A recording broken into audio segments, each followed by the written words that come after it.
This is me, myself, and I. Is it I? No. Well, yes. Baby, this is me, myself, and me today. Ah! So, how long does it take for you to put on a contact? I don't know. Bloop. Like 5 seconds. You're one of those girls. No, it's literally like you have to put it on the side of your eye and then like look into it and then around and then blink.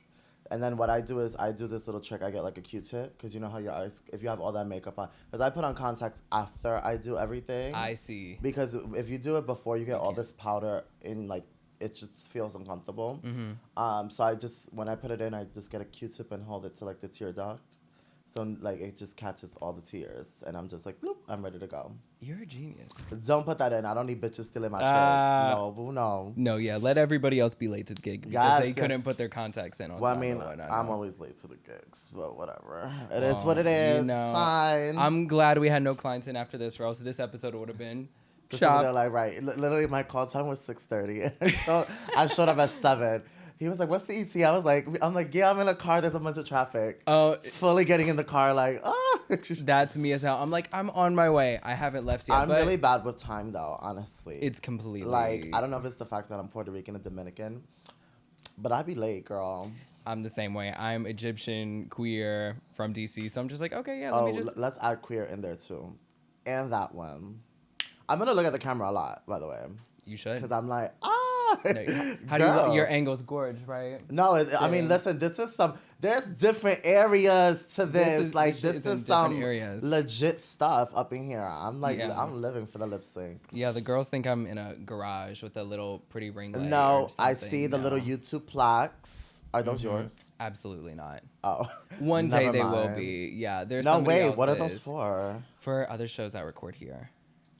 Oh. Yeah, they record a bunch of other shows here. Like, this studio is like a rented space, essentially. So this shit is not mine. I make it mine, but it's not mine. Oh. Mm-hmm. Well, we'll see. Upload it on YouTube. Let's go viral, y'all. That's the goal. All right, are we starting? Are we getting into something? Oh, we've been started.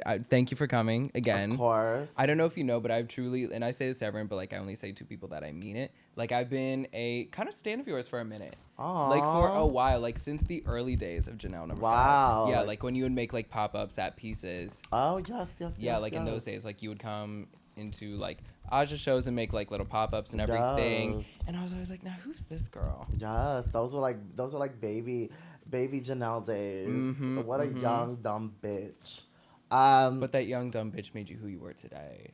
Yes, that is very, very true. That is very true. She made a lot of mistakes, but you know, it's all a learning experience. Like this crazy little thing we call nightlife, and the way things happen. A lot of it is being at the right place at the right time, and then things just fall on your lap, and it's like literally like a snowball effect. Only if you're cunt. If you're not cunt, baby, you just not that lucky, I guess. I see. You know. Well, since you know what cunt is truly, what I consider to be the sort.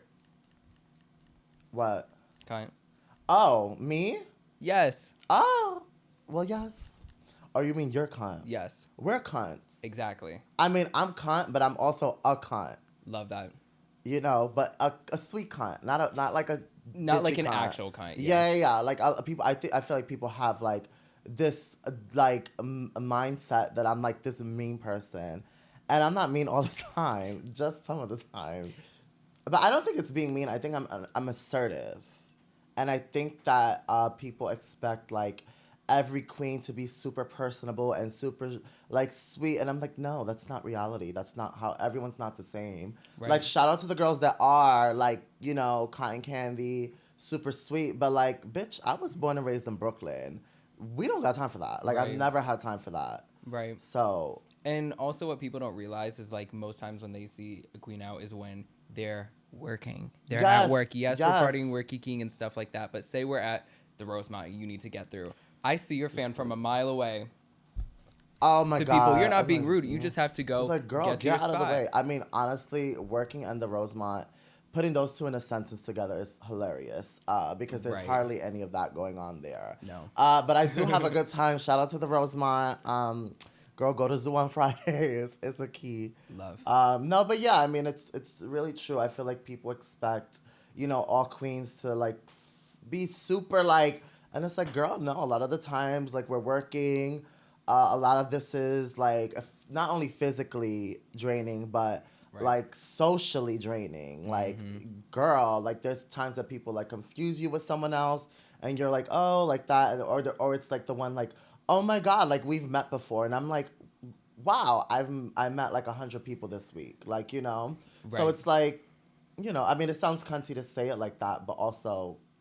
No, it's not really cunty. I mean, like, when people say that, it's like a sweet sentiment. It's like, oh, but we wish we could remember everybody. And it's not saying, like, we're just so booked and blessed that we can't remember a single person. But it's like, the mind be fucking up sometimes. Like, going out is so stimulating. I sometimes can't even remember who the fuck I met and talked to in a night. Literally. Even having conversations with my friends. I'm like, girl, like, my mind is not there anymore. I just turned 30 years old. Like, really? It's going downhill from here, baby.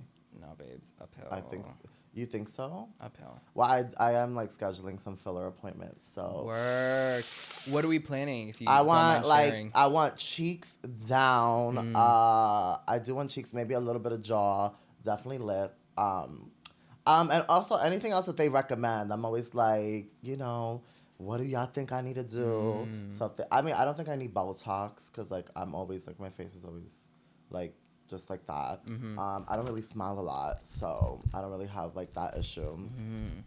But yes. I've gotten Botox for sweating before. Oh. It's fierce. Like I was actually thinking, I was like, I want to get like Botox like like under my armpit. A lot of people and get I'm like, that would be like the moment, I think. Oh shit. It's so fierce. I got it the next day, went to the gym, had a good workout.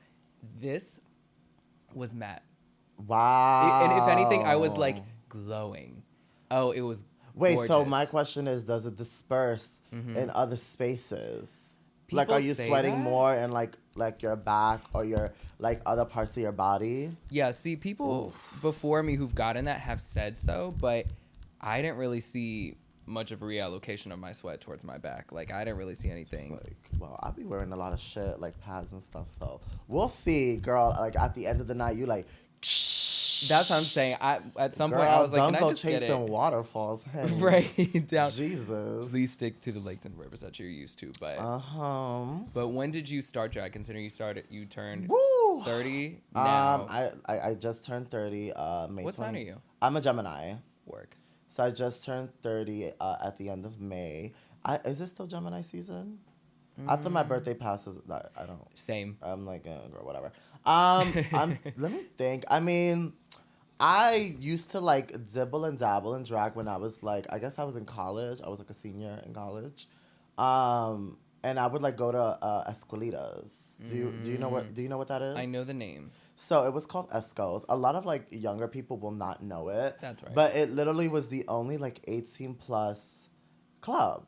Like literally it was an 18 plus club.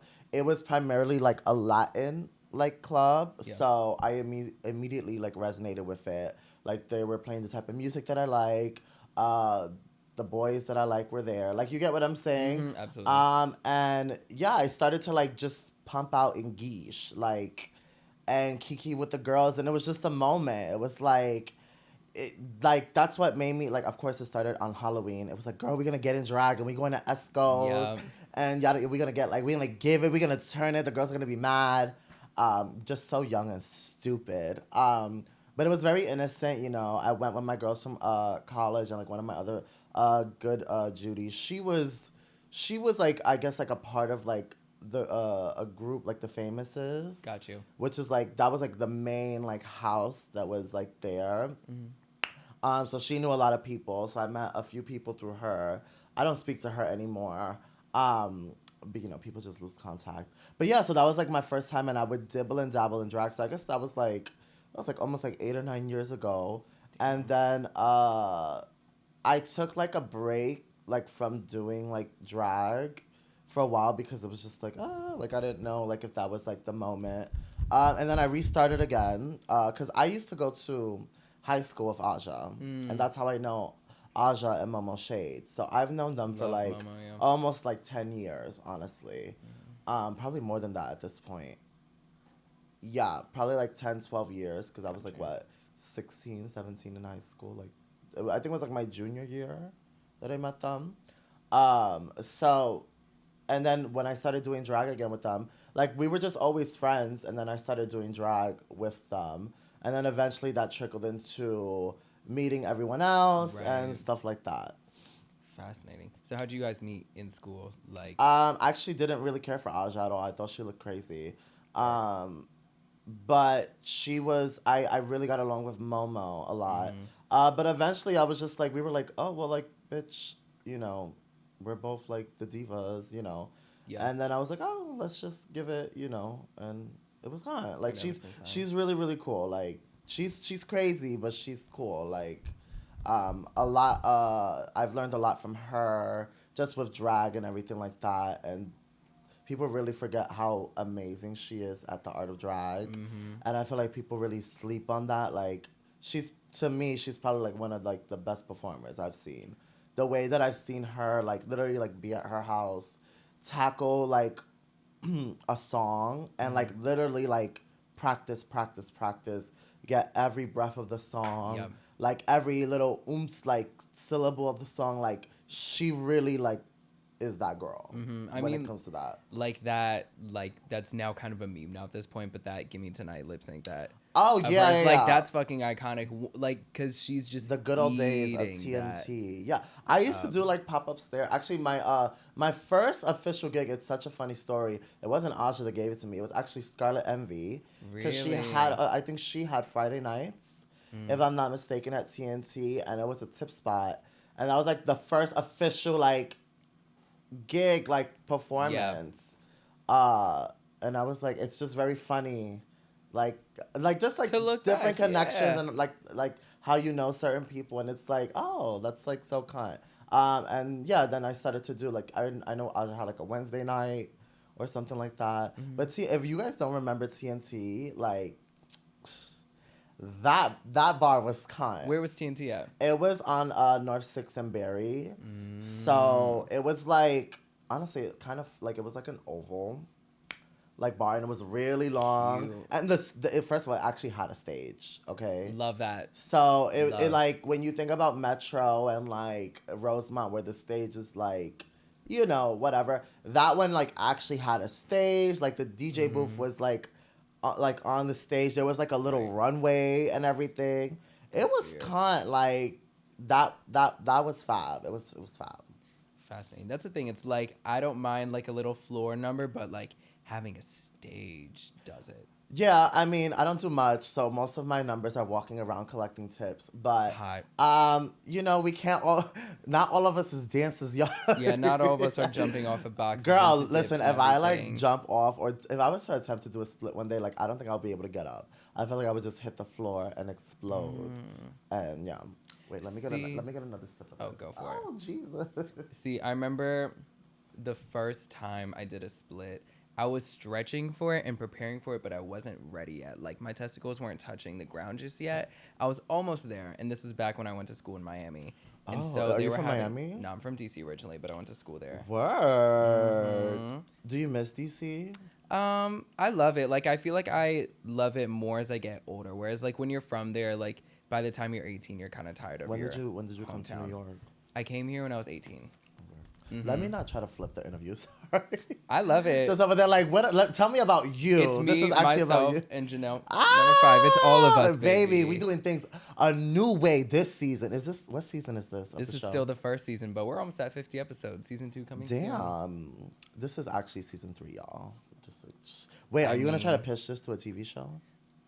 No, don't. TV's dead. TV's dead. Not TV, but like... what is it, like podcast network, streaming and stuff like that, so I can still make money and keep it. No, yeah. And it's still my show, you know what I mean? Listen, it's all about chasing a bag. That's what it's always about. Oh, it's going to happen, and she's chasing me too. It's going to happen. Girl. No, listen, a lot of people forget you have to be very business savvy when it comes to just any industry that you work in, like a PSA, like don't be afraid to ask and negotiate your rates, like if you're an artist, a creator, content creator, anything like that, there's all these conversations that need to be had. Never feel like you're wrong for like trying to have those conversations. because if not, you get fucked over and then you end up like not getting paid. Completely. I've heard like so many horror stories. And the thing is, like, those people that are paying you, they would take advantage and be like, oh, actually, babes, like.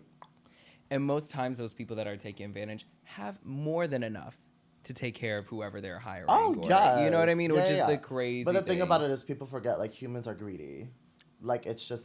Oh, absolutely. Humans are greedy. Like, if you give someone that opportunity, they're going to take it. And it sounds shitty, but, I mean, the human race is not that great. No, but it's true. And it's like, I think people, once they get hired for, like, an opportunity of something they've always wanted to do for somebody, like, they get kind of blinded by the fact of, like, oh, well, The I'm going to be doing what I love. Yeah, babe. That's always the thing. When you hear exposure, it's like, oh, shut the fuck up. No, exposure can't buy you dinner. Literally. It like, really girl, can't. it's not paying your bills. It's not, like, doing anything. Like, granted, if it's, like, maybe like your first time doing something, I guess, and even then still you're providing a service for somebody. No, yeah, you know what I mean? I feel like, I mean, especially with like larger corporations, like a lot of these people don't really want to pay like queer artists what they're worth and like the traction that they're bringing to you, which is why I feel like, girls, sometimes like you do have to have those conversations, demand what you want, and no shade, like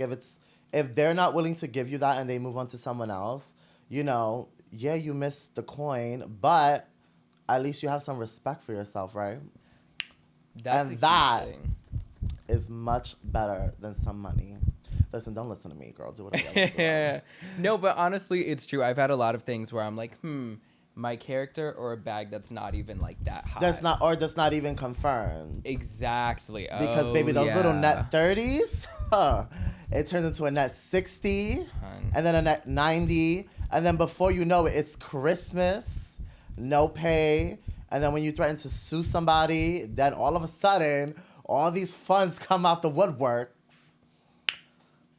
Anyways. Would you like to expand? Just over there like, no, we're currently in a legal situation. No, I'm joking. Imagine. No, but I've heard like countless horror stories from all these girls that like, you know, that they really get fucked over. And it's because like of, you know, things like that. Like you really need to make sure like everything is secure. It's wild. I like, especially like when people do it to their own community, that's what baffles me. Like, how are you going to book somebody within your own community? Let it be for anything. And you don't pay them what you said you were going to pay them. Yeah. Hun, make the money some fucking how. No, it's but I mean, like, thing. Also sometimes our community can be catty. Like, that's I just feel like people are like, people are just catty in general. That's honestly how I feel. So I mean, it's like that even in like regular workplaces. Exactly. Like everybody's like, you know, girl, they trying to get to like the next place or the next whatever. So even if it comes down to like someone like paying someone, they're like, girl, if you give them that opening, they're gonna be like, well, bitch, fuck you. You get what I'm saying? Yeah, completely. It's not okay. Listen to everything else I just said, but this type of stuff happens in this, you know, little fucking fuck world that we call nightlife. Right. Like, do you like nightlife? I love nightlife. I love nightlife, but I think now as I grow, I know, how do I say it? Like when I want to experience it and then when I want to draw back, just like with everything, you know what I mean? Like my professional life, like I have a vast like background in radio and TV and stuff like that. But it got to a certain point where I was just like miserable. Yeah, miserable. And I'm like, I'm just going to do, no, you go, babe. I was like, I'm just going to do my own thing and just be happier. You know what I mean? So that's with everything. I love it, but I don't like to do everything 100% no more, because then 100% just burns you out. You know what I mean? So like of said job, of nightlife, like it's cliche to say, but like everything with a balance, honestly. But I do love nightlife, especially this past year. I left my job and started working here and just been partying. What were you doing before? In between. So I was producing for the Breakfast Club. Word. Oh my God. Was it as toxic as people say it was? No, it's not toxic. That's the crazy thing. So what's with all the rumors and all the gossip? It's all the people that haven't even gotten in the damn building, which is crazy. My God. Like, speak if you know what I mean? Like, it's always the people that have no idea are the ones to speak first, which is hot. I'm glad you're speaking, but let it be correct. No, you know what I mean? Like, but I mean, it's like funny. That's like how like rumors and stuff happen because like people have like just with that specific I actually had no idea that you worked for them because I love that show. It's very, very funny. Were you there the day that he made Little Mama cry? No, I wasn't. And I'm also not the gay intern that Azalea Banks was referencing. I do know that intern, but it was not me. It was not me. I was not there at that time. God. Yeah. So you missed both interviews. Yeah, I wasn't even working there at that time. But were they all nice to you? They're the sweetest people. Aww. That's what people get confused. Like whenever I, how do I say it? Talk shit about it with my friends. It's never about the talent or anyone that I worked with directly. It's, all the, how do you say it? Like the industry shit, the politics behind it. Was there ever a celebrity that was like nasty?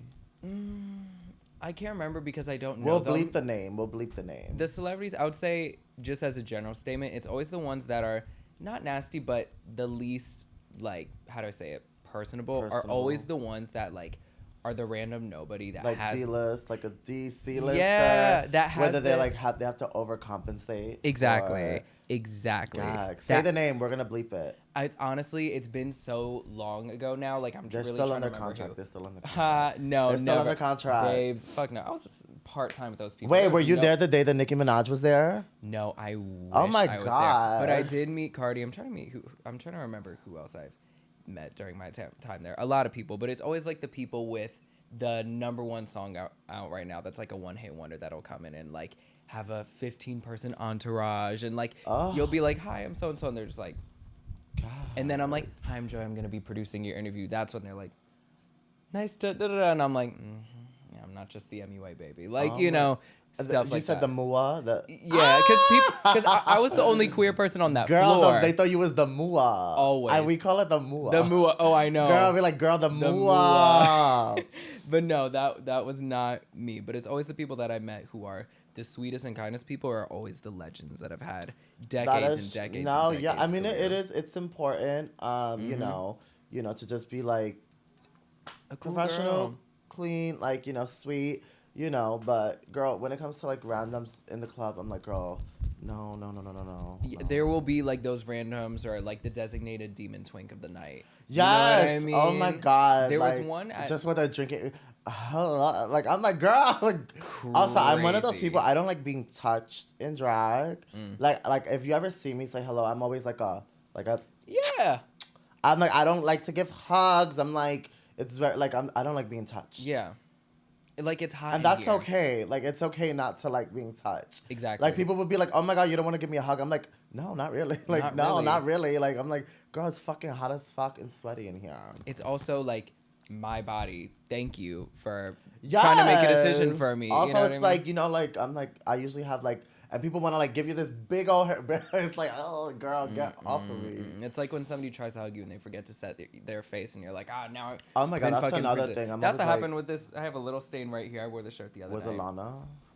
Stop. No, it wasn't. It was somebody. I'm trying to remember who it was, and the hug finished, and I was like, oh, Jesus. Yeah, I know. No, you have to put alcohol and then like rub it with makeup wipe. Yeah, there's those drunk demon twinks are crazy. There was one. I think it was like the Miley night at the zoo party, whatever, a few months back. I think I was there. I was there. One. It was like this little blonde kind of. It was Reese Havoc. It was actually. Stop. It was actually Reese Havoc. She was she was terrorizing the Rosemont. I think that night I took her to like her first like Brooklyn afters. Really? Yes. How was that? Well, she didn't have a lip at the end of the night, so you told me. No, Reese is a good time girl. If you guys are not following Reese Havoc on socials, follow that bitch. She's like literally one of the funniest people I've ever met. Reese is funny and as I literally fuck. fully hated her before. Really? I fully told her, I was like, girl, I used to hate you, right? Why? I don't know. I just thought I like, how like you just see people and you're like, oh God, she's fucking annoying. But then I was like, I forgot because I knew her through Izzy Uncut. Also, shout out to Izzy Uncut. Got you. We have a show every Sunday at Hardware Bar, 10 p.m. sharp. Come through. It's like literally the most chaotic show ever. So she ended up becoming really, really cool with Izzy Uncut. And then I told Izzy, she was like, yeah, like, like I know you don't. I was like, no, she's fine. I was like, girl, she's gonna be around. So I guess like, I just, I gotta be like cordial. Like, and then I was like, oh wait, I actually like live for this diva, because she literally like her mind it just doesn't work like a normal person. It's like so everything's like a punchline. I feel like in her head. She's a genius. Yes. Like she's kind of a genius. It's like when people talk about like artists and stuff like that, they're like every artist or genius kind of has to be a little bit like unhinged and unwired. And I mean that in the most like loving I'm way fully possible. like, girl, this I'm not okay. Hello, I am not okay. Like literally, like you have to be. I mean, isn't that like a saying? Like everyone, like the most like famous people are all crazy. Yeah. Like I literally like, you think people are just walking around talking like I am all day? Like no, like girl, that would be insanity. Like listen, I know my mouth is crazy. Like some of the things that I say, I'm like, I look back and I'm like, oh Jesus, but I still know I'm like, you meant it that day, bitch. Like, yeah.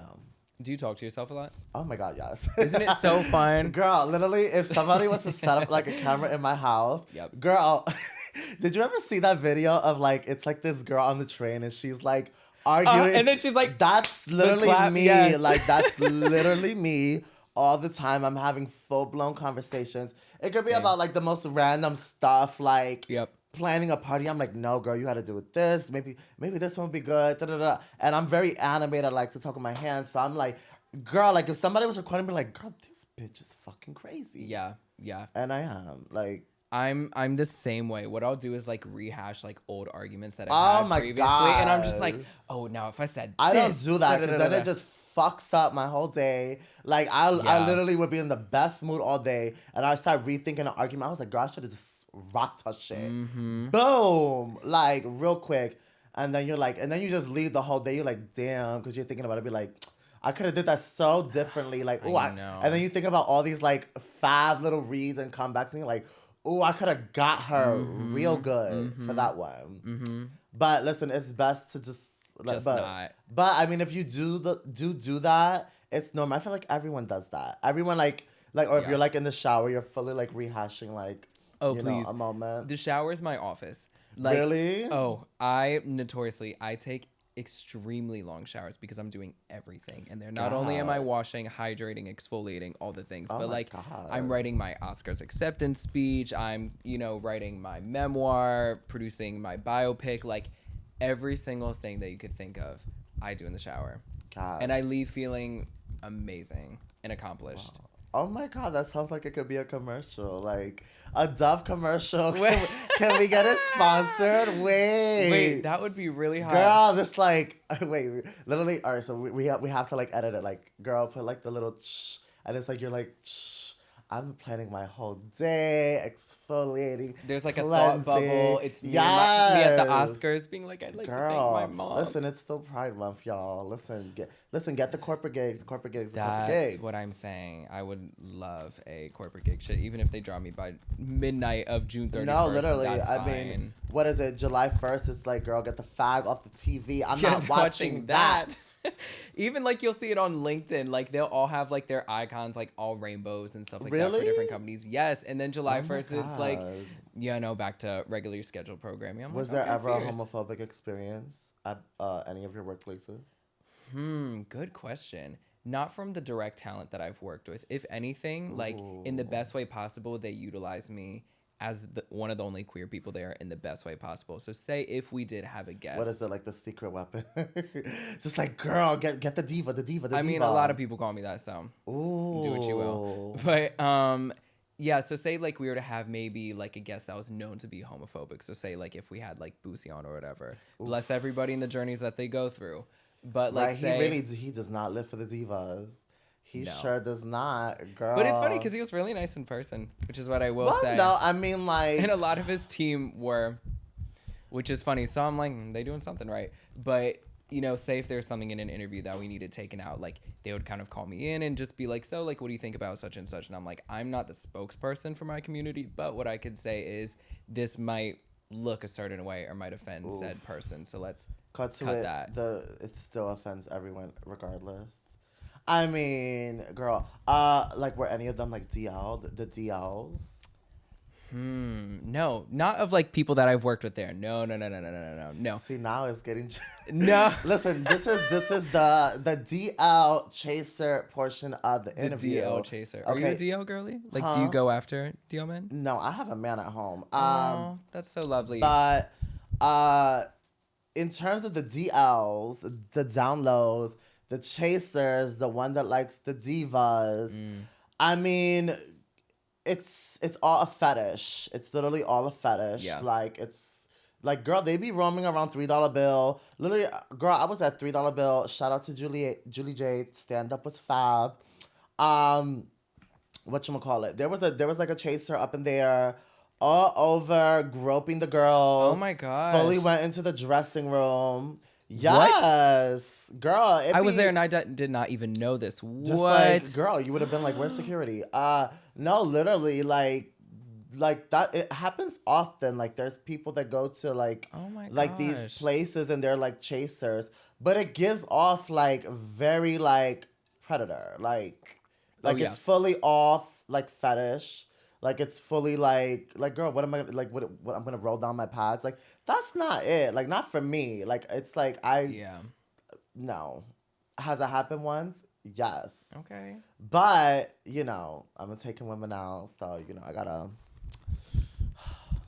memories. Flashbacks? Girl, the memories list is a hot flash. Girl, I'm going through, what is it, menopause? It's just really hot in this room. No, but I mean, listen, chaser, like, what is it? Is it called, like, chaser? Yeah. Chaser, I'm looking for... People used to use the redacted I'm looking for a specific word. Chasers.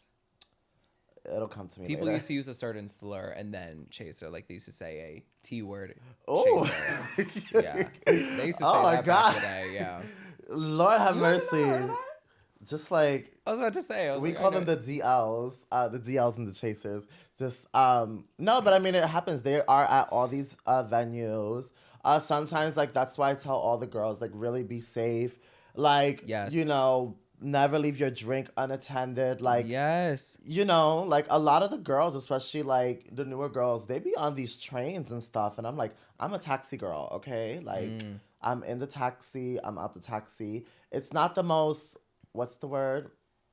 Cost efficient thing to do. But it's just me. Safest. Yeah. Or at least like go I to only show. took the last time I took the train was like what, Halloween? And I was fucking dressed as the Bride of Frankenstein, of all things. Work. Looking absolutely insane. There's a video. I'm probably going to post it. It's, like, hilarious. I need to see that. I'm holding on to the thingy, like, with this fucking wig. That's kind of kind. No, it was not. It was not cunt. I was sweating. It was hot as fuck. It was Halloween. It was packed. Yeah.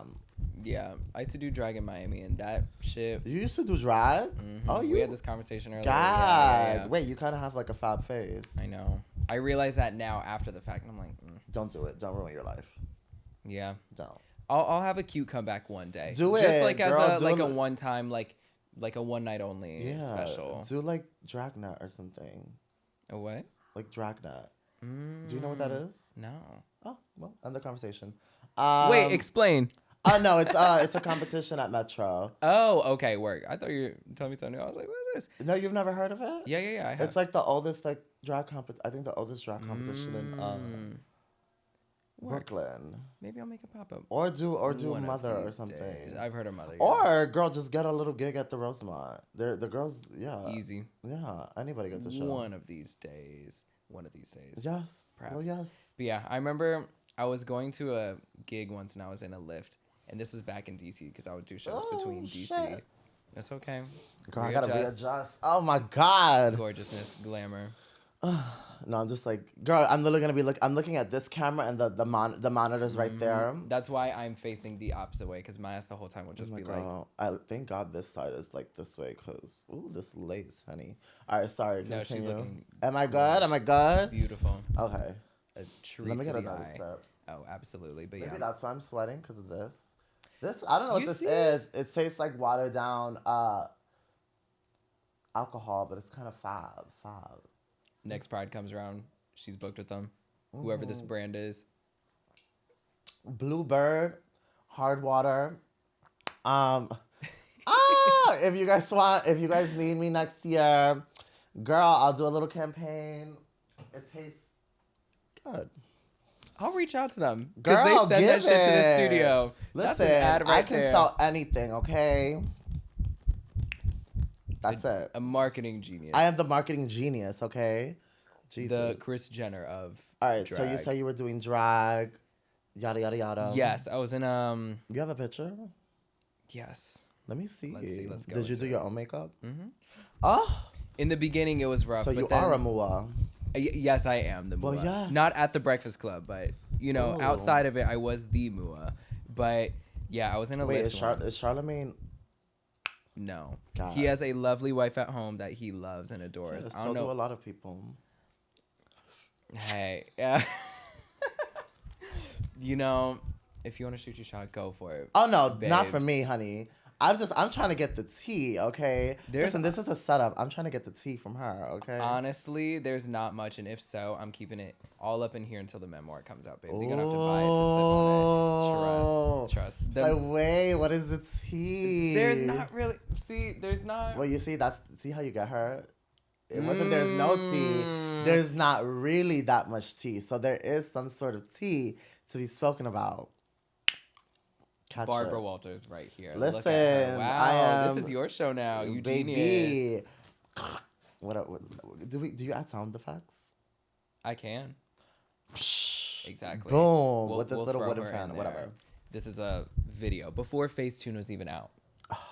Are you trying to clock me? No. Oh wait, you look kind of fab. Kind Hold of. on. This is good. I know, huh? This was your first time? No. No, I mean, girl, this is better than like 75% of the girls that are out now. Oh, hey. Jesus. I know. Good times. No, it looks kind. Good times. And the wig is nice and teased. I know. She was gorgeous. I can't remember who I bought her from, but she was gorgeous. But yeah, good times. And yeah, this one guy was trying to cruise when I was in the car on the way to lift. The chasers. I'm yeah. telling you. It's chaser culture. That was the word. The word. It's chaser culture. Like, it's like, you would not believe the amount of Ubers and car rides.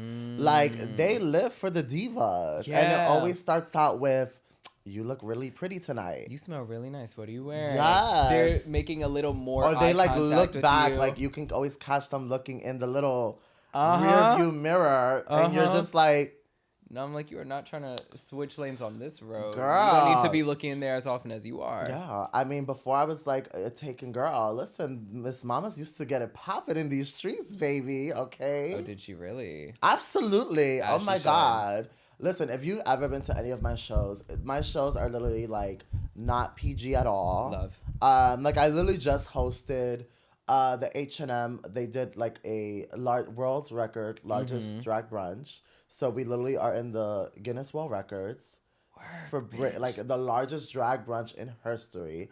Now, whether my name is in it, it fucking better be, because I hosted the whole show. But my first question was, can I what type of show is this? Because like I'm one of those people, like I can only do a Janelle show.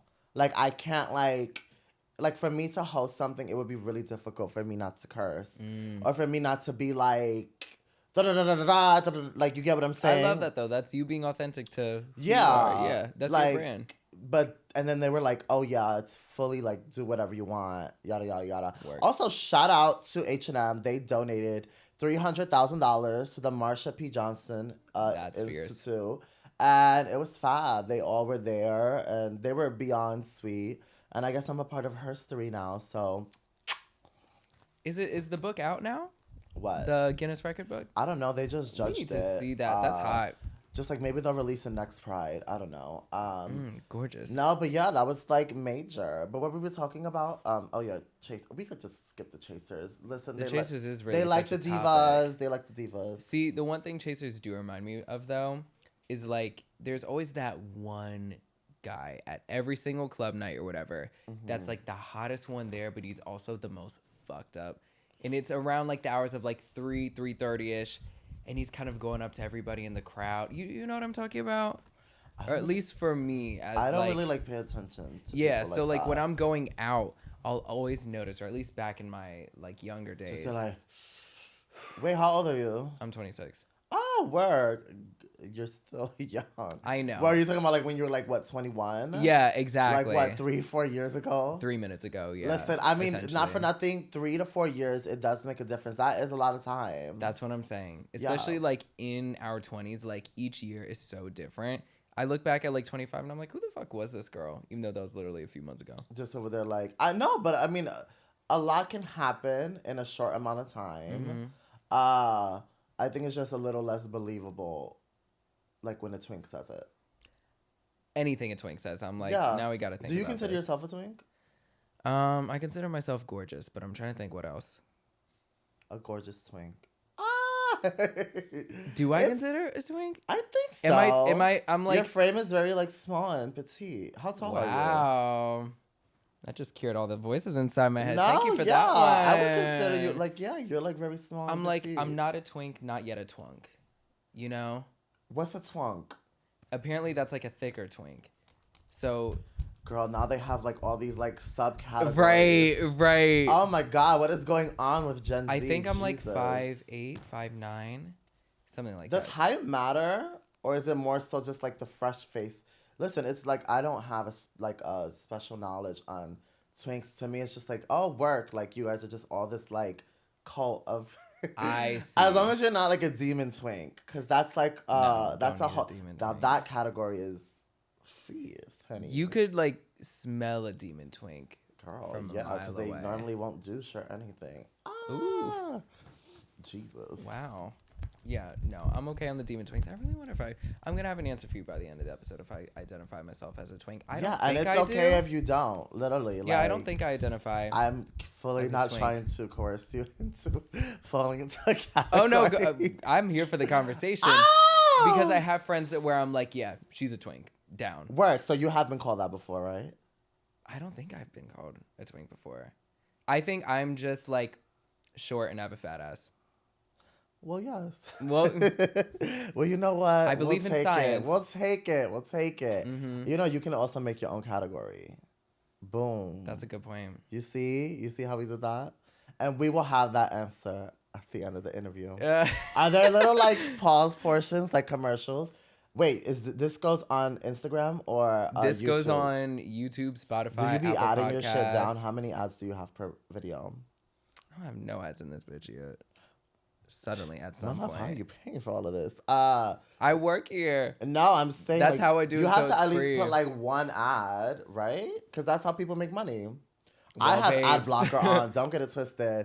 Listen, if you do not have, should I even be talking about Like this? on YouTube? Yes. Wait, don't you have to pay for that? That's No, YouTube girl. If Premium. you have Google Chrome, it's like an extension. What? I fully don't think we can add this to the Janelle the video. No.5, the IT genius. herself. Listen, What? it's literally an extension, it's called YouTube ad blocker, and like it literally just bypasses all the ads. What? And my life has never changed so much, like once I found that out. Like you get to bypass all of the ads. You don't even have to do the skip ad. It's like blue, like a full video.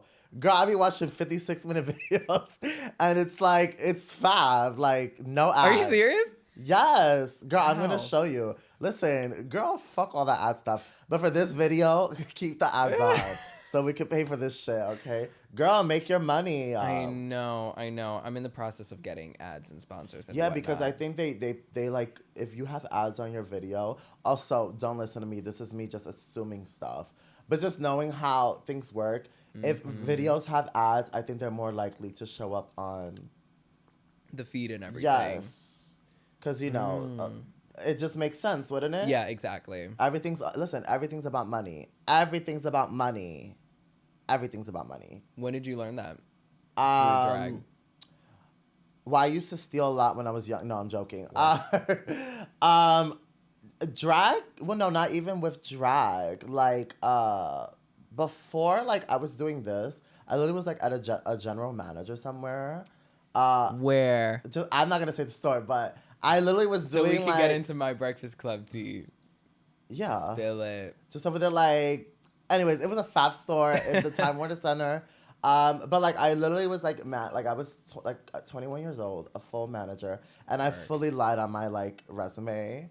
And I started off as, like, this, like, cute little key holder. And, girl, it's all about, like, faking it till you make it. And, girl, when I tell you, like, the girls couldn't take. I was 21 years old, making people's schedules, like, dealing with payroll, all of that stuff. Which is why I say everything is about money. Money is, like, how you control everything. Everything revolves around money. You must have been a fun manager. I was not. I was a fucking cunt. That's fun to me. I was literally like, oh my God. Especially like, because there were people that were fully like in their 30s, like working under me. And it was like, it's always the old people that want to be mad because a young one is doing it. But I fully I fully lied on my resume, and I ended up like moving up in position so fast. Fierce. That's what people don't understand about resumes. Like whenever I help my friends with them, I'm like, you should just change that wording just a little bit. Yeah, I'm like, did you help or did you manage? Honestly, the tea about it is like resume gets you the interview. Everything else, it's you. Exactly. You have to like sell it. Like there's a bunch of people that have fab resumes or whatever, and then you meet them in person, be like, oh wait, you're like a fucking walking corpse. Like nobody wants to talk to you. Right. Exactly. You get what I'm saying? Honestly, like personality is like a really, really big thing, which is why like there's a bunch of like, just relating this interview back to drag, because we've been all over the place. And I love it. And this is fully like the way my mind works. It's so chaotic all the time. But it's just like there's a lot of really, really pretty canvases. But if there's nothing behind it, it's like... Yeah. Like, I feel like I wouldn't be as successful as I am if I didn't have all of this. Like, this personality. Completely. Because it would just be like, work, what is she? Right. Like, you look and you're like, wow, she's gorgeous. And then what do you do after that? Yeah, it's like like, this should be the cherry on top. Right. Everything else should be... And there's other girls that don't have pretty canvases, but they have personality. Completely. You know what I'm saying? Does that sound shady? No, it doesn't. I don't think it does. I mean, it's not like you called them ugly. You're just saying like their canvas might not supposed to be pretty. They're pretty in other departments. They're talent. Yeah. Yes. That's exactly what I'm your PR. I got you. I'm your PR. The PR. You see how they hook that up? I love it. I got you, babe. No, but it's true. It's just like, just thinking of like the trajectory of my career, and a lot of it, just to go back, like a lot of it was finding myself and finding my own voice. Also, there's always a moment where you have to, like, not everything's gonna happen overnight. That is unrealistic. Yeah. I always tell people, like, you really have to trust the process. Yep. A lot of people, I feel like, are impatient when it comes to this art form and when it comes to all of this. They expect it to fall out the sky. People don't realize how much work actually goes into this. A lot of it is, like, networking. A lot of it is, like, unfortunately, ass-kissing, like, to get to where you need to be. It's just what the, this, what's it called? Like this industry. This industry is based off of, and it sucks, I think now it's a lot better than it was before. Yeah, for sure. Just from what I've observed, I feel like it's a lot easier now for girls to get opportunities. Just because the general like understanding, it seems a lot more open and a lot more welcoming. Yeah. Than before, at least from my experience.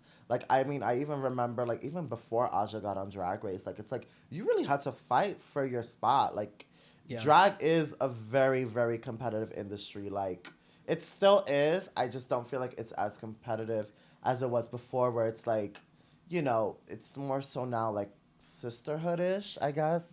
Whether it's real or not, that's... Yeah, and the only way I feel, even like at my time when I was doing drag, which was like 2017, 18, like when I would think about the New York scene and I'll talk to girls here about how to get in, everyone would always say competitions, which is still a very fierce way to get in. But now like I see a lot of girls making like their first few gigs or start in actual gigs. I've only done one competition in my whole life. And which that was Mrs. Williamsburg. Mrs. Williamsburg. Hi. Yeah, and that was the one that like Aja won. She won that. Yeah. But then you ended up winning Miss Bushwig. Yeah. You see how that works? Like it's fully like, but I've only done one competition in my whole life. Yeah. Fierce. And I didn't win. It just shows that like what's meant for you like will come to you. Yeah, as long as you work, it's really about trusting the process. And if there's a will, there's a way. And you just have to find out what works for you.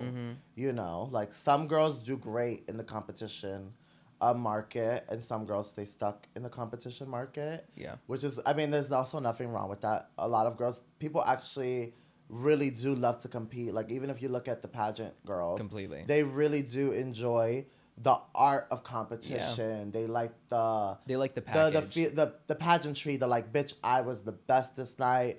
I deserved it. Like, I came with an over package. Even Drag Race is like that. It's like Drag Race is a big pageant. It's the biggest pageant like in the world. It's like it's a whatever week pageant. Long pageant. Yeah. Yeah, it's like it's a long thing. So it's like, but you have to just figure out what works for you. I've always said that. Some things work for you, and if something's not working for you, you kind of have to pivot in a way to see what is going to work for you. And I feel like there are some girls that haven't grasped that yet, but also you don't have to rush it. It'll come to you when it needs to come to you. So when you were still coming up and you had Aja on your left, Candy on your right, and everyone surrounded you, how do you find what works on your own? And still finding your voice and still being authentic. A lot of it is like listening to yourself. Yeah. And because also the thing about it is like all of the girls are competitive. Everybody wants to be. That's what drag is about. Everybody wants to be the star. Everybody wants to be the. So it's a very competitive base. Like even in like with that house, like it was like. Everybody wants to be the one. You get what I'm saying? It's still a sisterhood, but it's like even growing up with a sibling, there's that complete sibling friendly rivalry. Sibling rivalry. Yeah, like it's that thing, and it kind of pushes you to keep going, further. So it's like if this girl's doing this and that girl's doing that, let's see what works for me. Like, maybe if I'm a little bit more comedic or whatever, and that's where it's like finding your voice and who you are as a person. Or the character you want to portray, it's a lot. It really does help establish you as an act, something that people want to book, because it's like I said, you can go anywhere and get the Janelle No.5 experience. Exactly. Only here, and y'all better watch this interview. Oh, they most definitely will. They Yeah, and that's the thing. I always see it kind of like a girl group, for instance. It's like they come together to make the group, to make the package that is the group. But also at the end of the day, like these girls started as solo artists. Exactly. You know what I mean? So at some point they're gonna still have their own best intention. Yeah. I mean, it's also. I mean, I for one love groups. I like Same. I have like my own drag family, my own house, and like I like the idea of,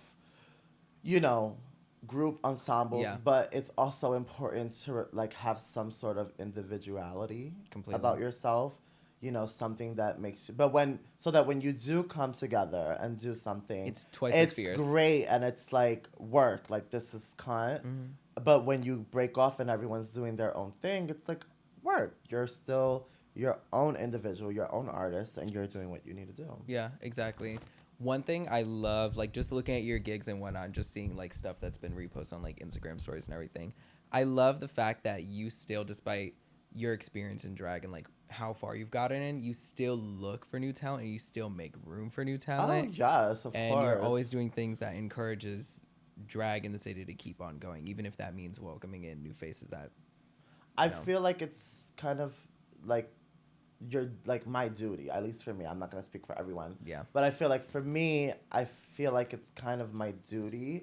The same way that doors were opened for me, I should open doors for other people after me, because it's like that's like, I mean, I hope I'm not doing this like when I'm like 80 years old, but if I am, that's gonna be pretty funny. But it's like you like, I mean, I do every Monday I do pieces. It's my show with Bojangles and Mariah, and then after it, Shaquita has Drag Wars, and Shaquita Hall has been working in this industry years for girls since fucking Jesus was alive. And the one thing that she really makes adamant is like, it really is up to more established artists to keep on opening those doors and welcoming in the new generation of drag to this city. Like, you know how many people want to move to New York City just to do drag? Yep. Like, literally just for this. Because it's not like this everywhere. Like, I feel like New York City is one of the only places, at least from what I've concluded in terms of pay, how often you can work, the amount of opportunity in this city. There's not a lot of places even in this country, that you can get the same thing that you get here. Yeah, like you could be a full-time like there's here. so many girls that are like work full-time doing drag, and I've never met them. You know how cunt that is? Fierce. That's so cunt.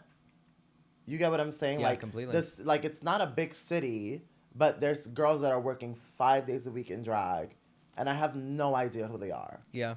It just shows how many there are. Yeah. Which is amazing. Maybe they're not doing something right. No, I'm joking. But Please. it's one thing she always says, and she says that at all her shows. It's like, you know, she is welcoming this next generation of drag. And for someone, I mean, she's definitely like icon status. Like, yeah. to even be working in an industry for that amount of time, to be as polished as she is, still stay as current as she is. Like, honestly, and her humor, the look of it all, like, she is really, that's mother. Like, you know, shout out to her. She is really the one. But the fact that she still does that, and she has competitions like Drag Wars, that was a big inspo for me to do my competition, Are You the Next Diva? And that transferred into Ultimate Diva. It's because, you know, and I felt very proud that almost all of the girls working in New York City nightlife now all came from my competition. Like, that's where I met Mariah and Devdo for the first time. The first time they performed was at my competition as the cover girls. Because a lot of people forget that they were a duo. Yep. They were a duo. And then they, like, now they're, like, literally, like, titans in their own field. And then I had no idea that Mariah would end up being my daughter. But later on down the line, that ended up happening. Lana Jarre, she did that competition. You know, there's so many, like, really, really successful girls that have come out of that competition. Julie J came from that competition. There's the list goes on and on and on. Not trying to take credit for the girls, but it was a great way for me to get to know these girls and see what these girls can do. And I have really, really good relationships with these girls. It's not, I never feel like, oh, like I'm like up here. I feel like it's a big sisterhood. Every time I see the girls, it's always a kiki. And I always say the girls that get it, and the girls that don't, don't. And that's fine. Not everyone's meant to be fab like that, you know? So when you're booking for your own show, what do you look for? Normally it's I really, really enjoy drag. I sit and watch shows because I love drag. I really like drag. Like, if there's a show going on, unless it's fucking horrible, I'm watching it. And if it's something about a performer, whether it's the way that she's conducting herself around the room before a show, whether it's a competition, or if she's just booked somewhere, if it's a number that I'm like, oh, bitch, you ate that. Like, literally, there was a girl that she did, like, this Little Mermaid number last week, and I was like, I fully booked her. Like, the next day, I was like, I want you to do Metro on Saturday. Are you available this day? Gorgeous. That easy. Like, something that simple. And I was like, okay, work. And it's like, I'm always looking for girls, you know. It's my duty to give people, like, space to showcase their talent. Yeah. You know, so they don't just have one place to go to. It exposes them to a whole new audience, sometimes in a whole new borough. Yeah. And, yeah. And that's the thing, like, you have no idea how much you're helping that one person. Like, say, like, you give a girl a gig at Metro, that could be her first Brooklyn gig, which she's been working at for months. Or ever, yeah, exactly. Yeah. And that's what I've always noticed about you, too, whenever we're out and I'll see you hosting something, you're always actively watching the show, which I live for. I love watching drag. I love it. And I get it. The girls got to work, like, especially when people are hosting, like, they're running around, they're handling things, but you will always sit there and watch. I'll see a finger waving and everything, and I'm like, oh, she loves it. I like, anytime, like, I'll, like, pop through, like, there's if there's, like, an open set somewhere, I'm watching, because there's a lot of, like, really, really good, like, talent in New York City. It's insane. And it's like, no, it's really, like, gaggy how talented, especially, like, this generation coming in now is. Like, the talent is, like, through the roof. So it kind of ignites that in me, like, oh, let me, like, even push harder with what I'm doing. You get what I'm saying? 1,000,000%. So it's like, that's what I find so cunt about all of it. Yeah, it's like, I think we almost get used to the fact that you could see incredible, like 10 out of 10 level drag every single the night of the week here. You know what I mean? Like, people almost, at least from what I've seen, like, you know, people could, like, I think people forget that, you know. And I was at Nikki O's 1,000 Nights of the other weekend. She did the Britney night, and I was just watching, and I was like, damn. It's a lot. No, it's like, it's crazy. It's like, how many? It's like 35 girls. Like, it's like a concert. Like, literally, it's a fucking concert. Exactly. Lana Del Rey and I were talking about that when she performed Rockstar at the Night of 1,000 Rihanna's. Like, with the lights and the setup and everything, like, you're fully at a concert venue, and like the speakers are blasting. I'm like, my God, I could never have seen something like this back home in DC. I was just talking to like a Manhattan girl, and she was like, wow, like, you know, shout out to like Brooklyn. Like, first of all, I was born and raised in Brooklyn, so I'm not a transplant. Like, this is where I was born and I was raised.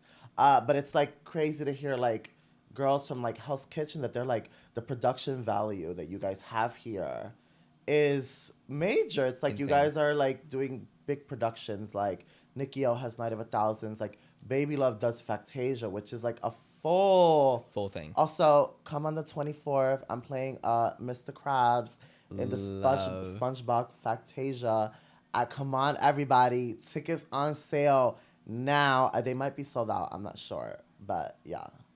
Period. No, yeah, and that's the thing. It's like even Julie J's stand-up, which she's done twice in under a year. Yeah. Which I'm like, how did you do that? It's crazy. That Project One. I mean, like it's it was, how many performers was it? A whole bunch. It was like, what, 60? Like, from 4 to 4 p.m. I have no idea. And it was also for a great cause. Like, they raised money. Like, and I'm beyond proud of her. Julie J is like one of the sweetest bald-headed bitches I've ever met in my entire life. She's such a kiki. We just did the Maybelline Pride campaign together. How was that? It was like major. Like, it was exactly, I love that it was all Brooklyn girls. It was myself, Nikki O, Julie J, and Serena T, who is fab. Gorge. It was like major. It was like, you know, when there's certain things that you do that you're like, oh my God, like, if like only like my younger self could have seen like where you would end up eventually, or how major the things you like are doing. Like, which is why I say, like, girl, trust the process. Completely. Never give up on yourself. You know, that's a lot of the things. I feel like, I mean, it sounds corny because like they say it on Drag Race a lot, but like a lot of the times your biggest enemy is yourself, and you know, you get into your head and you second guess stuff. And it's normal as a person to do that. Like, we're human. You know, you're always in a second guess stuff. You're always in it. Like, you know, most of the time people are their own worst critic, which is good to be hard on yourself. But a lot of the times people talk themselves out of taking like a big leap, or like, you know, not fully trusting themselves, which is why I say like, it's going to happen. It's human to second guess and question stuff. But if you don't take certain plunges and like just throw yourself at the world, you have to like really risk it. And there was like one time that Aja told me, and at that time I didn't get what she was saying, because I was like, I had a job, and I was like, oh, like, you know, like, this is like not really, like, this is kind of just a hobby for me. I see. Okay. And she was like, girl, you have to give up everything if you want to do this. And I did not get it, but now I get it. Yeah. Because I literally, like, I've had to give up, like, literally, like, you, like, lose, like friendships. Social life. You lose, like, time with loved ones, because this is not an easy schedule. No. Like, literally, I'm working it's a graveyard shift, and then you spend most of the day sleeping because, you know, your body's, what is it, like, recuperating from all the drugs and alcohol. Cut that part out. Or don't. But from the vitamins, the vitamins. One a day. Doesn't sponsor me. No, but it's like, it's such it's like you like really do have to like give up a lot. And it's like you put your body through it. Like, sometimes emotionally, mentally, you're drained. Socially, you're drained. And it's like, you know, but it's a blessing. You know, people would really kill to be in your shoes and do what you're doing. So, you know.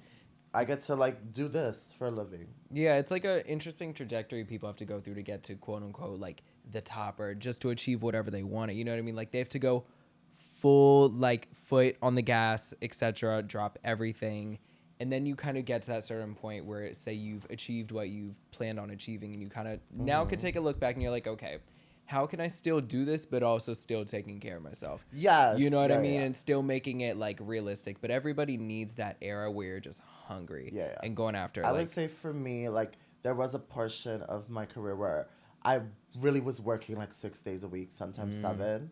And it wasn't exactly the healthiest for my body. So I like was like, oh no, like you really do need to cut back. Yeah. And like figure out a way that works, you know, work smarter, not harder. But also it's like, girl, the gigs. You get what I'm saying? Yeah. But also another thing to touch on is there is a way to make it without stepping on other people.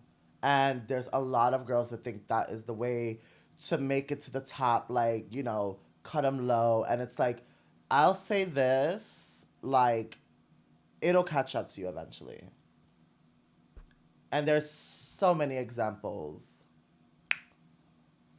And I'll just leave that there. But, I mean, a lot of girls, like, they move very shady behind the scenes, you know, and it's like, girl, eventually word gets around. Nothing stays in the dark for too long. What's done in the dark always comes to the light. Always. And also, it's like you're just creating bad karma for yourself. So never, like, to any girls coming up, like, never be that girl that feels like you have to stab someone in the back, like, go about a way to take a gig from some girl.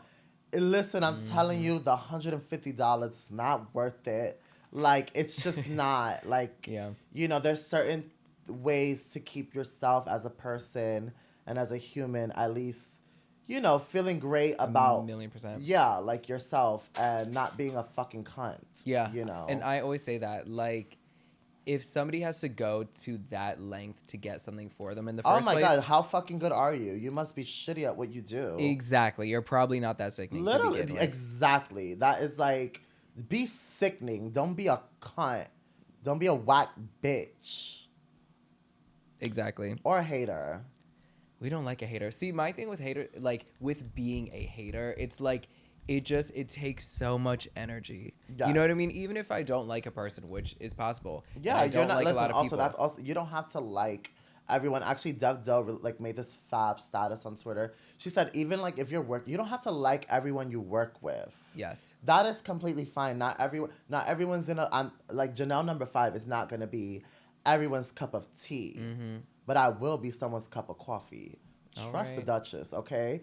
But it's like, not everyone's going to like me. And that's okay. And that's fine. Just watch your mouth, and that's it. Exactly. Just don't be nasty. Don't be nasty. That's hot. Just don't be That's nasty. like why it's like, I mean, there's a bunch of girls I don't fucking like, but hey, like, keep it pushing. Yeah, exactly. There's certain girls that I don't speak to. There's girls that it's like, that's it. You know, it doesn't have to be anything more than that. And then if the girls that I live for, it's always a kiki. If you hear the audible, there's a kiki, okay? That's the way we say hello if you're one of my girls. That's the thing. Whereas like going out of your way to still hate somebody that's probably not even thinking about you is so whack. Just a waste of your time. Yeah, it gets obsessed. You never want to be obsessed with. No. Yeah, it's like never. You're spending way too much time on someone else. Yeah, you could be spending on yourself. That's what I'm saying. Exactly. Like, I've never found myself to be the one that, like, could have the energy to do that. No, yeah, but those are for, like, girl, listen, don't get me started. It's like, we'll be here. What time is it? Oh, we got time. Wait, what time is it? Okay, we're fine. No, yeah, so it's definitely that. I would say, like, girl, don't be a hater. Long story short, don't be a hater. It's not the tea. Yeah, because to me, it's like life is gonna treat you the way you treat life, hon. Like, don't. Yes, it's like I do believe in karma, and I do believe she's real. I do believe like what you put out into the world does come back to you. Yeah. So if you're about positivity, and all things that nature, it's it comes back your way tenfold. It may not happen right away, but it'll happen eventually. Yeah. And it's the same thing for the other way around. If you're putting out all this negativity and behind closed doors being like a hateful bitch, it'll come back. I hate shit like that. Like if you want to be a It's normal. bitch, baby. I mean, it is a part of nightlife. Like, yeah. And it's like, and it stems off of how competitive this is, where it's like, everybody wants that gig. Everybody wants that. Everybody wants, the same thing. Yeah, it comes off of that. But like I said, the girls that get it, and the girls that don't. And that's fine. It'll catch up to them.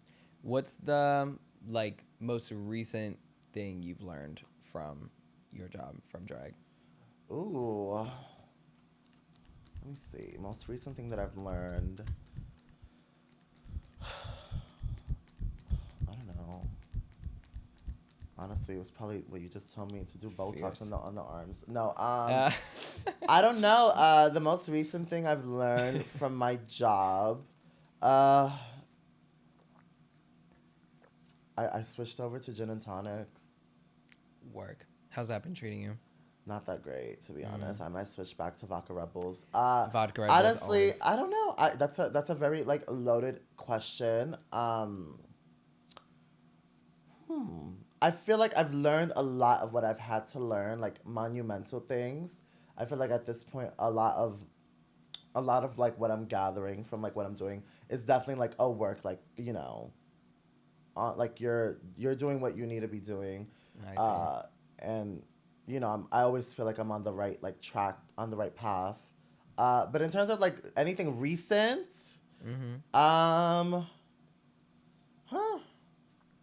I can't think of anything off the top of my head, honestly. Work. So underarm Botox and gin. Underarm Botox.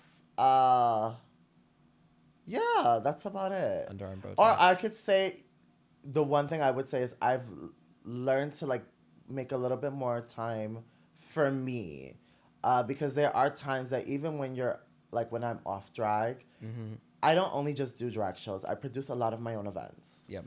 And I don't really have off days where I have the liberty to just literally just do nothing. Yeah, you're still being a businesswoman. Yeah, at home. you're still people think even though you're off that day. It's no, I'm not off. No, girl. I'm planning for the next event. Yeah. Also, every Sunday, come to Summer Dreams at Dream Downtown from 4 to 12. I'm doing that party with Luis Fernando, who is gorgeous, a major producer titan in New York City right now. Love him. Very smart. And then Monica Blewinski, who's from Miami. Yep. She's also legend. She's been throwing events in New York City for years, and it's very full circle because I remember one of the first big major events when I was still a baby. It was her party for Pride at the Midtown, the PhD Midtown. Yeah. And it's this Sunday I'm literally throwing the party with her. So it's it was very, very full circle for me, and I was like, isn't that funny how life works out and how you certain things happen that it's work. But definitely taking time for myself. I would say go completely unplug from the world, go watch a movie, have dinner with some friends. Yeah. Anything like that. It's okay to let your mind breathe for a little bit. Sometimes you come back more recharged. Yeah. You come back refreshed, more inspired. Because a lot of the times when you're at it continuously, you lose inspiration, and it's Completely. hard to find inspiration. So sometimes it's good to pull back and be okay, work. This is kind of fab. Yeah. I was looking at this video and I'm I want to do a look off of this, or I want to do that. It's definitely that. Yeah, for sure. You have to live life outside of your workout, even if you love your work. You know what I mean? So then you could put more life back into your because it's exhausting. No, it's despite us loving what we do, it gets exhausting. It gets exhausting, and it's but definitely that's something I've learned recently, and I've been applying it for sure. I see. And you also said that you have a boyfriend. Yes. How is that while in nightlife? Sometimes it can be a bit challenging, just because of the time schedule. Because he doesn't work in nightlife. Not necessarily. He works with drag queen merch. Okay, got you. So he does like all of their graphics and socials. Love. So he has like a great understanding of What I it. do, and like he has a lot of respect for, you know, like he gets it. So I've always, cause for me, I honestly never thought that would be like a thing for me, because I'm not an easy person to deal with at all. I'm not an easy person to deal with, but it was honestly something that I just did not expect in this year, and it's been great, honestly. Oh, you guys got together this year? Yeah, in January. Oh, how do y'all meet? Last year at DragCon. Really? Through a mutual friend, yeah. Did they introduce you to, or was it just like y'all kind of just bumped into? No. Like, we were walking around the convention center. They were like, "Oh, I'm gonna go see my friend," and I was like, "Oh, who is that?" And then, yeah. That's and then, so like, lovely. we lost contact for a little bit, and then we like touched base in January, and then honestly, like, shortly after, it was just it, you know. How is it being in a relationship? Are you like a relationship girly? Yeah. I'm like, I've never been like, in terms of that. First, I'm a crazy ass bitch. Like, I can only do a monogamous relationship. That's like, I like, shout out to the girls who do. Right. Shout out to y'all. Listen, I have had my fun with open relationship couples. Great. Like, It's always fun to make a cameo. Like, I love being the third. Yes. The cameo. Yes. Like, for me, like, that is work. But Love. for me specifically, no. You gonna get, like, a hammer in your trachea. Like, don't. Like, I will hit somebody so hard in their throat, it will come out the back. Mortal Kombat style. Don't fuck with my man.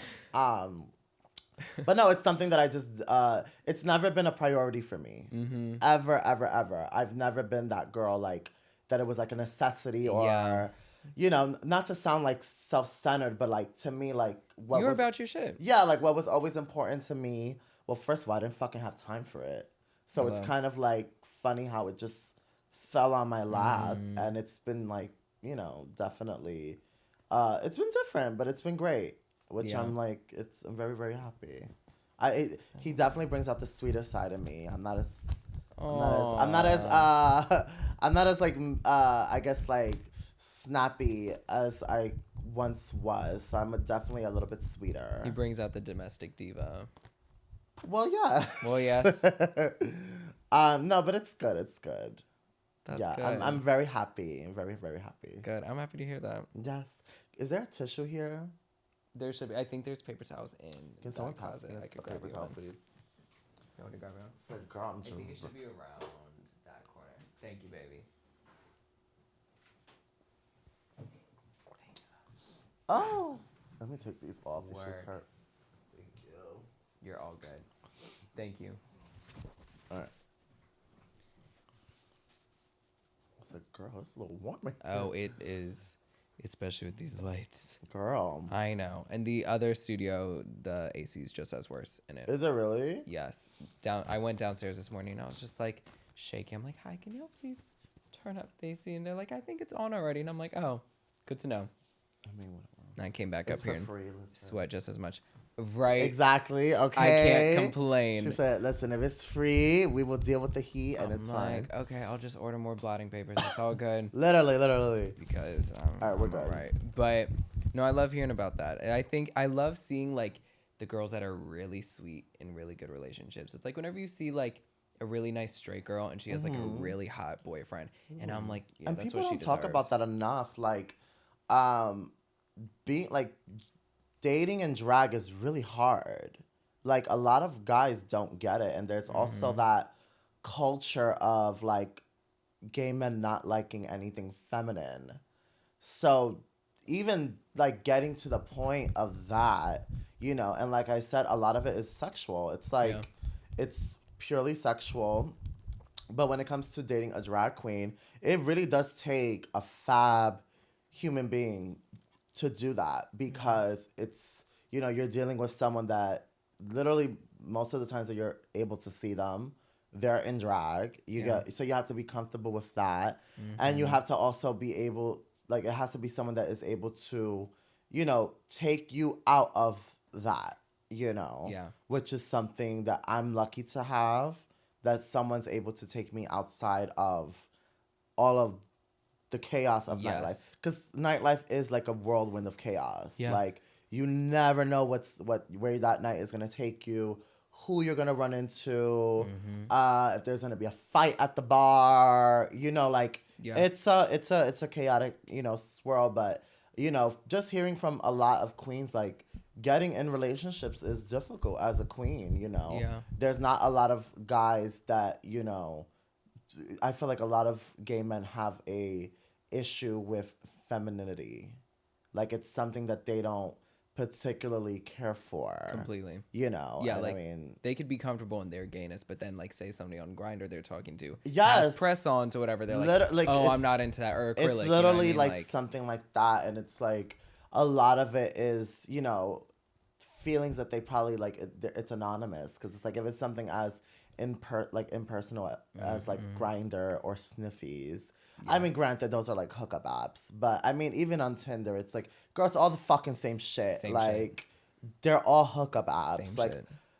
So I mean, it is what it is. But I didn't meet this person on Grindr, so I don't know. Go to DragCon next year. Maybe it might happen for you. That would be cute if you were to have like a little like Janelle No.5 kissing booth, or like dating booth, something of that. Ooh, like a blind date, or we could do, like, what's it called? Speed dating. That's what it is. Like a little speed dating booth. You would be so fun at. Wait, that's a really fierce idea. Wait, is this an event happening? Are we gonna produce this? That's really together? fierce. Like a speed dating brunch. Like, could you imagine that? Like, here in the city, you're hosting. That would be. I'm gonna get my single girlies, the hot girls. Be like, girl, give it. Y'all do some numbers. We have little portions where it's like.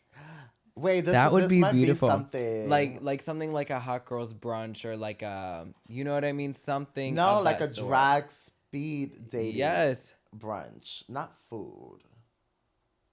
Maybe, I don't know. $3 bill has food. Or like a happy hour kind of thing. Happy hour. You get those little frozen slushies. Ooh, those hit like a truck. And By I'll be third date in. Yes. Leaving married. No, literally. I mean, like. Well, the thing about it is, a lot of people don't talk. A lot of people don't. You're not getting to know anybody. I mean, granted, it's gay culture, and it's like, most of it is driven through sex. Yeah. And it's all about how fast you get down to business. It's like, and people like, I feel like people lose touch with reality. That it's like, you really don't get to know people anymore. No, not at all. And they think that's, shout out to everybody, but like, from what I see, that's what they think is getting to know somebody. It's not. Literally, having someone's really cock in your mouth is not getting to know them. No. It's personal, but it's not getting to know them, okay? And also, there's nothing wrong with having a cock in your mouth or a dick in your mouth. Like, if that's what you want to do, that's great. But also, I feel like a lot of people say they would want a relationship, but aren't actually ready for what that entails. And that's why I feel like people are navigating and finding their own ways to do relationships. And I think that's great. But for me, like, an open relationship is just not. I couldn't do it. Yeah. Like, I would be like a fucking psychopath. Yeah, it's that, and like dating apps, like, been there, done that, bought the t-shirt. I'm good. Dating, done. I mean, like, I just call them hookup apps or fag apps. Like, I'm like, well, yes, girl, like, it's a hookup app. Yeah. Like, it's, if you have the option, like, girls, like, what? Oh, I'm on this dating app, and like, you're like, oh, it's Sniffies. It's like, my love. Right. Also, shout out to Sniffies. Like, Sniffies, they have been there with me through some very tough times in my life. So shout out to y'all. But like, it's like, girl, it's a map full of fucking dick and ass. I know. All over. Like, the person that made it, genius. My love, you ate that. You ate that. And you could find groups and everything. Girl, on it you can too. find it. You can organize it. This is not sponsored by Sniffies, but if you guys do want to sponsor this, that would be so hot. Okay, that would be lovely. No, but like, there's like things like that, and I just feel like, a lot of people aren't really having conversations with people anymore. No. It's very like, to the point, and then they complain about like not finding somebody. So it's like, well, exactly. what do and you it's expect? like, well, babes, the people that you thought you knew, you genuinely just don't. Yeah, Girl. the people you thought you wanted to know, you actually just wanted to fuck. Yeah, and it's a great way to just be, and that's okay. Like, listen, like I've had my heyday. Listen, if I wasn't with my man now, I would still be having my heyday. All right. Trust the Duchess, okay? Yeah, I feel like I've hung up my coat in that department. I've had my days. Oh, work. Yeah, good for you. Oh, trust. Like my days were. Do you go out and date? Are you in a relationship? Never been in one. Really? Never been in a relationship. Is that something that you want, or is it like? Not. What would be your ideal partner? It's not something that I'm actively going after. Right. But I think I've learned about myself enough now, especially like in these past few years. My thing is like I really have to know the person and vice versa, because I would go after all these like fine ass like Bushwick himbos that could give like the artsy ones. What's a himbo? The big beefy ones, like the like really a circuit. Not really, because that's like not the my. boppies. Well, yes. Okay. And we love them, and I'm not even just saying them specifically, but just like dudes would shout out some, but like dudes that couldn't give a fuck about me and just want to fuck, which is hot, and I don't blame you. Looks great while doing it. No, yeah. But it's like I've done that so much now at this point where I'm like, I'm good. My card is cleared. I'm all right.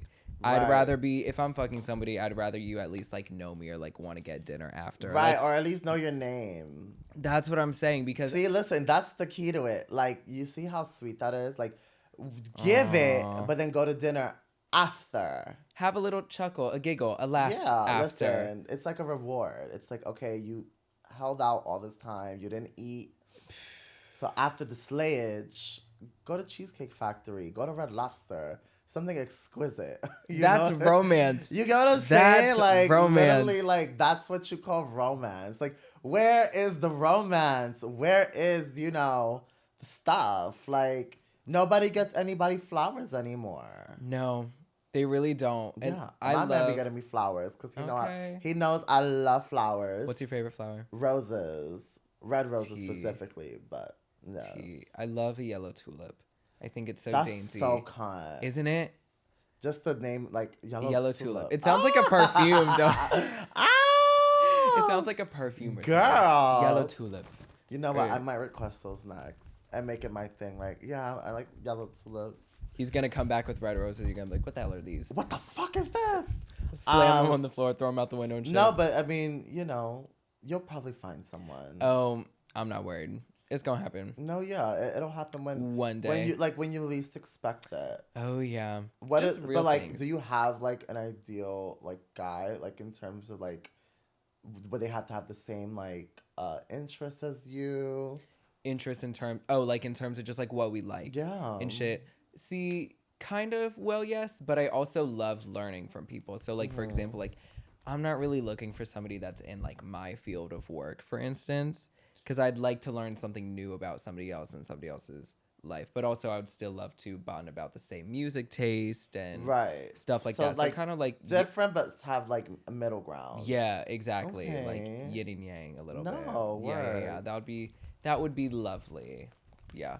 Yeah, it'll happen. One of these days. No, yeah, it's good to be in the swing of things. Definitely. One of these days, but for now, I'm just so tunnel minded. But you're done thotting and bopping.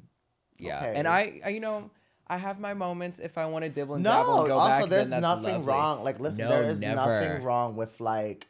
Listen, we're human. Slurp, we have fuck, needs. fuck. Like, yeah, we have needs. Like, girl, if you are feeling in that moment that you want to go out and get slayed on a good Tuesday, give it.